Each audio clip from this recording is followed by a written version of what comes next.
جو مجھ میں قائم رہتا ہے اور میں اس میں، وہ بہت پھل لاتا ہے۔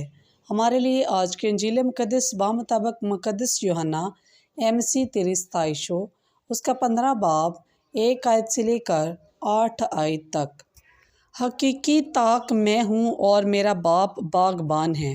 جو ڈالی مجھ میں پھل نہیں لاتی اسے وہ کاٹ ڈالتا ہے، اور ہر ایک کو جو پھل لاتی ہے اسے وہ چھانٹتا ہے تاکہ زیادہ پھل لائے۔ اب تم اس کلام کے سبب سے جو میں نے تم سے کیا ہے پاک ہو گئے ہو۔ تم مجھ میں قائم رہو اور میں تم میں قائم رہوں گا۔ جس طرح کہ ڈالی جب تک وہ طاق میں لگی نہ رہے اپنے آپ سے پھل نہیں لا سکتی، اسی طرح تم بھی جب تک مجھ میں قائم نہ رہو طاق میں ہو۔ تم ڈالیاں ہو۔ جو مجھ میں رہتا ہے اور میں اس میں، وہ بہت پھل لاتا ہے، کیونکہ مجھ سے جدا تم کچھ نہیں کر سکتے۔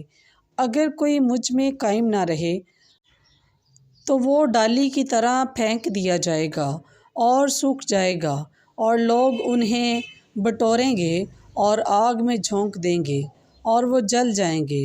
اگر تم مجھ میں رہو اور میری باتیں تم میں رہیں تو جو کچھ تم چاہتے ہو مانگو وہ تمہارے لیے ہو جائے گا۔